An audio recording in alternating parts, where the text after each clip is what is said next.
Sex should be something that is for your own pleasure and not to meet your partner's needs. Now, this might sound counterproductive or a hot take or selfish or something like that, but stick around for the rest of the video to be able to see exactly what I mean and how this could really benefit your sex life. So what are the potential downsides of prioritizing your partner over yourself? First, you could end up experiencing less pleasure. I mean, it makes sense that if you're prioritizing someone else's pleasure in the bedroom, that it's just not going to be as inherently pleasurable for you. Two, you're much more likely to get in your own head or have anxiety about it. That if you're prioritizing your partner's experience or their pleasure, then it's a lot easier to become anxious because you're not really sure in those moments, are they enjoying this as much as possible or not? And so you can really get in your head about it. Three is that we can easily become defensive or have shame about it. So this is kind of two sides of the same coin, two ends of the opposite spectrum, that a person can feel defensive if they're expecting things to go a certain way, or if, again, they're prioritizing the other person's pleasure and they're reacting in a way that doesn't make it seem like they're really enjoying themselves, then they can get defensive about it. They can think to themselves, why is the other person being like this? This must be a them problem. But it can also be shame, that if they're thinking to themselves, they're not reacting like I feel like they should, this is not good, then you can get shame about like, this must be a me problem. Like they must not be enjoying this.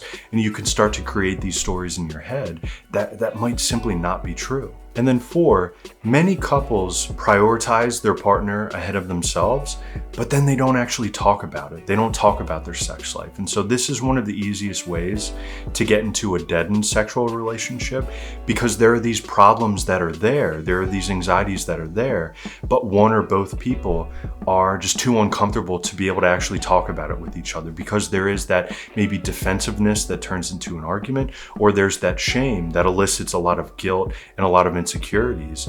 And those are really difficult things to face head on. And so this can easily happen if we're prioritizing each other, but we're also not talking about it. And so why do we end up here? It kind of makes sense. Like if you're so focused on the other person, it makes sense that sex would be more enjoyable because you're working as hard as you can to make it an enjoyable experience for them. So it's really easy to get into this trap because it does make sense on some level. Another one is that we're conditioned this way.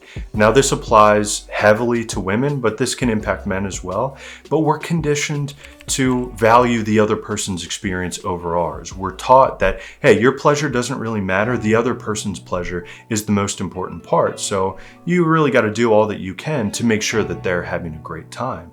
I mean, these messages can be so harmful, even if when we're hearing them, it doesn't feel like that. It feels like, oh, I guess that's just how it is. When we're taught these things, it can really instill a sense of guilt that if I do try to advocate for my own pleasure, that's being selfish. Like I shouldn't do that because that's a selfish thing and I'm not a selfish person. So why would I advocate for myself? Like if I'm a good sexual partner, that's taking care of the other person and making sure that they feel pleasure. I mean, to me, that does not sound like a very freeing way of looking at things. And I think when you're having sex, you really need to feel some level of freedom. You really need to feel like you can let go instead of just really focusing on the other person. So I think a message like that, while understandable to some extent, I think can be really harmful for, again, especially women, but I think for a lot of men as well. So why would focusing on pleasure lead to a healthier sex life? So first, if you're paying more attention to what you like,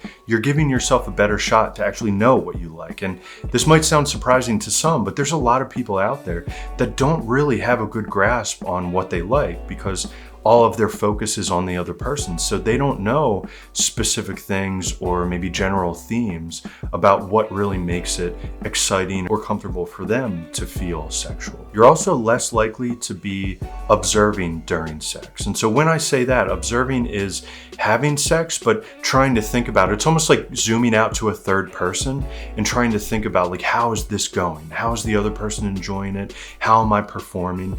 And again, this sounds like this would be helpful, that, hey, if I'm thinking about these things, I'll be able to make them better. But oftentimes this just increases the anxiety. That if I'm observing the situation, I'm much more likely to be out of the experience and much more likely to be in my head. And so that not only can create this anxiety, but it can take away from that, just that physical pleasure as well. You're also less likely to become frustrated, disappointed, feel shame if you're just enjoying those moments. If you're just more in your body instead of in your head, that's a lot less likely to come to the forefront. That it's the observing that creates that thinking, that it creates the out of the moment type of aspect there. And it might be in your head about the other person as well, that instead of just enjoying yourself, you might tend to think, like, how's the other person acting, how they're responding right now, versus how they should. And fourth, if you're focusing on your pleasure, but then talking about it with each other, that's giving you such a good foundation to have a healthy and exciting sex life. Because a good sex life doesn't necessarily come from just your individual prowess that you bring to the relationship. It comes from, partly that, but also communication. Instead of just trying to solve things individually in your own head, try to come together to talk about those things. Try to have a conversation where you're bringing up maybe any anxieties, or even if it's just talking about things that turn you on or exciting things about sex with each other. Communicate about those things so that the two of you are working as a team instead of just working through those things in your own head to try to fix it. And so how do you actually do this? How do you focus more on your own pleasure during sex? So first, try to focus more on the sensations that you're having when you're having sex or when you're on the way there. If you're in your head, try to recognize that and then bring yourself back into your body. Try to intentionally say to yourself, okay, I'm in my head right now, but I'm gonna try to get back into my body. I'm gonna try to redirect my focus to my sensations that I'm having right now, whether it's physical sensations, whether it's things that you're seeing, anything like that. Try to get back into your body in those moments. You can also try to communicate with your partner and ask them if they're okay with this. Ask them, hey, is it cool with you that I focus more on my own pleasure when we're having sex? Because if they say, yeah, that sounds great, I have no problem with that, that can help with taking you off the hook of feeling guilty about it. Because if you've expressed that to your partner and they've been completely on the same page, then you don't necessarily have to feel guilty about that. Again, I know for a lot of people it's easier said than done, but I think that can be a big help, that if your partner is giving you that reassurance, then it can be a lot easier to turn away from that guilt and to lean into, hey, this is fine that I'm trying to do this. And then continue to practice and communicate with each other about sex. This isn't one conversation that we're talking about. This is a long-term thing. I think for most couples that have a healthy sex life, it's something that, not that they're continuing to talk about on a day-to-day, but that is a continuous conversation in terms of every now and again, they'll check in with each other. Like, hey, how's our sexual relationship going? And again, this doesn't have to be every day, every week, every month. It could be once a year that the two of you do this. But to make it routine that you're talking about sex and that you're trying to work as a team through it. And now, a really important part of this video, what does this not mean?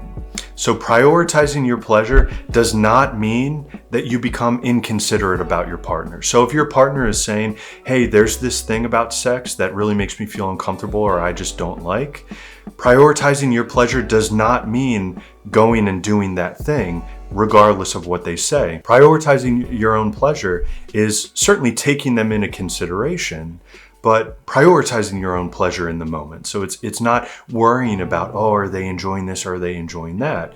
It's setting a basis of knowing what they enjoy and what they definitely don't enjoy, and then having the freedom to just focus on yourself. So it's a balance. It's not disregarding their pleasure. It's not saying mine is the only focus, mine is the priority, and yours is not even on my priority list. Again, it's not that. It's mine's the focus for me, but I still want you to enjoy these moments. I still want you to enjoy this experience. And so, like I said, it's having this foundation where both of you are the priority, but focusing on yourself more, focusing on your own pleasure.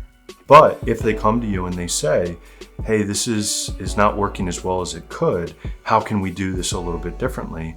Your job in those conversations is to work with them, but then in the moment of having sex, to try to focus more on yourself. And then finally, this kind of goes with the other two, but This does not mean being rigid with sex. This does not mean trying to win these debates or arguments that the two of you might have. I mean, if your partner doesn't enjoy one thing that you enjoy, the goal is not to get them to say, okay, let's do that thing because it's pleasurable for you. That is not the goal.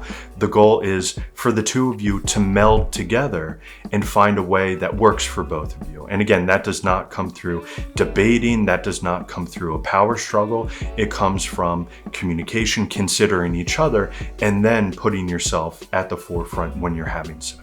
So sex is definitely a theme that's hard to get right, because for a lot of us, it is maybe more of a taboo or a less comfortable conversation to have. But I hope this helped in terms of getting you to see why it can be helpful to really focus and prioritize your own pleasure. And that this can actually be maybe the most healthy way to be able to go about things in your sexual relationship. So thank you for watching. I hope this helped. And if this is something that you feel like your partner might want to watch, or someone that you know could get value from, feel free to send it over to them. And if you want to watch more, you can click right here to watch my video on praising your partner a little bit more and why that can be really helpful for relationships. So thank you again for watching. I'll see you all in the next video, and I hope you have a great day.